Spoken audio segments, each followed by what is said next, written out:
আসসালামু আলাইকুম। আজ বুধবার ৯ই পৌষ, ৩রা রজব, ২৪শে ডিসেম্বর। বাংলাদেশ বেতার, রাজশাহী। স্থানীয় সংবাদ পড়ছি কল্যাণ ঘোষ।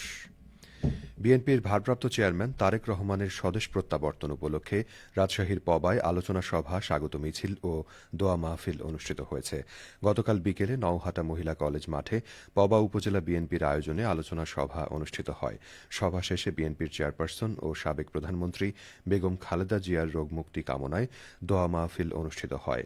এর আগে পবা উপজেলার বায়া বাজারে স্বেচ্ছাসেবক দলের উদ্যোগে স্বাগত মিছিল বের হয়।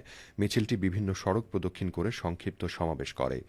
আলোচনা সভায় প্রধান অতিথি হিসেবে বক্তব্য রাখেন রাজশাহী ৩ আসনের বিএনপি মনোনীত সংসদ সদস্য প্রার্থী অ্যাডভোকেট শফিকুল হক মিলন। সভাপতিত্ব করেন উপজেলা বিএনপির আহ্বায়ক আলী হোসেন। প্রধান অতিথির বক্তব্যে শফিকুল হক মিলন বলেন, বিএনপির ভারপ্রাপ্ত চেয়ারম্যান তারেক রহমানের স্বদেশ প্রত্যাবর্তন বাংলাদেশের গণতন্ত্র পুনরুদ্ধার ও ভোটাধিকার প্রতিষ্ঠার সংগ্রামে এক নতুন অধ্যায়ের সূচনা করবে। দীর্ঘদিন নির্বাসনে থেকেও তারেক রহমান দেশের মানুষের মন থেকে বিচ্ছিন্ন হননি। মিথ্যা মামলা ও রাজনৈতিক ষড়যন্ত্রের মাধ্যমে তাকে আটকে রাখার চেষ্টা ব্যর্থ হয়েছে। আগামী ২৫ ডিসেম্বর তাকে স্বাগত জানাতে নেতাকর্মীদের প্রস্তুত থাকার আহ্বান জানান তিনি। আগামী ২৫শে ডিসেম্বর খ্রিস্টান ধর্মাবলম্বীদের বৃহত্তম ধর্মীয় অনুষ্ঠান বড়দিন উদযাপিত হবে। দিবসটি শান্তিপূর্ণ, সুশৃঙ্খল ও ভাবগম্ভীর পরিবেশে উদযাপনের লক্ষ্যে রাজশাহী মহানগর এলাকায় সকল প্রকার আতশবাজি, পটকা ফুটানো এবং ফানুস উড়ানো নিষিদ্ধ করেছে রাজশাহী মেট্রোপলিটন পুলিশ আরএমপি। গতকাল মঙ্গলবার এক বিজ্ঞপ্তিতে এ তথ্য জানানো হয়েছে। এতে বলা হয়, উক্ত অনুষ্ঠানে নির্বিঘ্ন ও উৎসবমুখর পরিবেশে সুষ্ঠুভাবে সম্পন্ন করার লক্ষ্যে রাজশাহী মেট্রোপলিটন পুলিশ আইনে অর্পিত ক্ষমতা বলে আজ রাত ১২টা হতে আগামীকাল রাত ১২টা পর্যন্ত রাজশাহী মহানগর এলাকার সর্বত্র সকল প্রকার আতশবাজি ও পটকা ফুটানো এবং ফানুস উড়ানো সম্পূর্ণরূপে নিষিদ্ধ করেছে।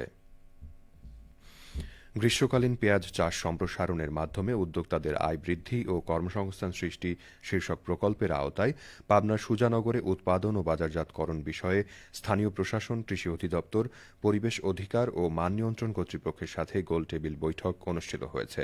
গতকাল দুপুরে পাবনা প্রতিশ্রুতির বাস্তবায়নে ইফাদ ও ডেনমার্ক এম্বাসির অর্থায়নে এবং পল্লী কর্মসহায়ক ফাউন্ডেশন পিকেএসএফ এর সহযোগিতায় এই গোলটেবিল বৈঠক অনুষ্ঠিত হয়।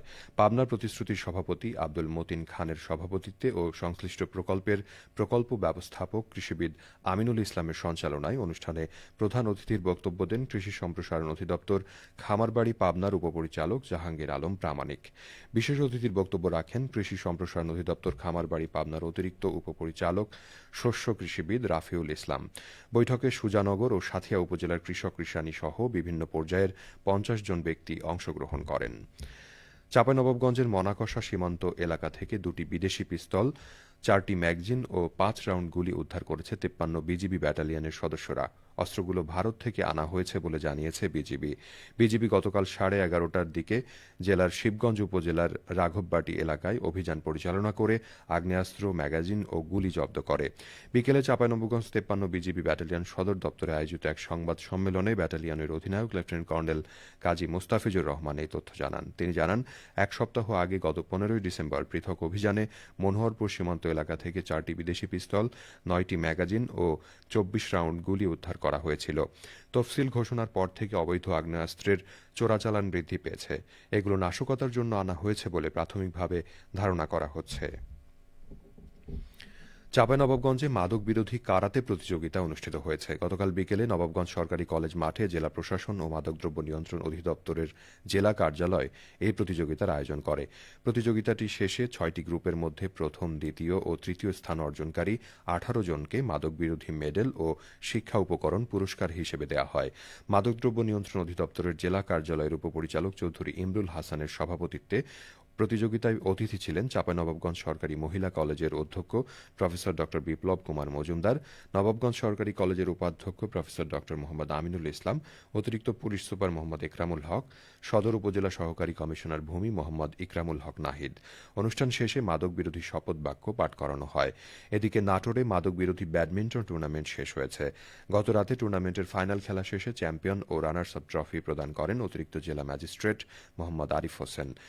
সড়ক ও জনপথ বিভাগের অফিস প্রাঙ্গণে জেলা প্রশাসন এবং মাদকদ্রব্য নিয়ন্ত্রণ অধিদপ্তর আয়োজিত টুর্নামেন্টে ৮টি দল অংশগ্রহণ করে।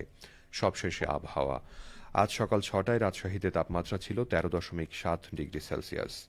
এ সময় বাতাসে আর্দ্রতার পরিমাণ ছিল ৯৪%। রাজশাহী ও পার্শ্ববর্তী এলাকায় আজ সূর্যোদয় হয়েছে ভোর ৬টা ৪৬ মিনিটে এবং সূর্যাস্ত সন্ধে ৫টা ২৩ মিনিটে। সংবাদ শেষ হল। আমাদের পরবর্তী স্থানীয় সংবাদ দুপুর ১২টা ১০ মিনিটে।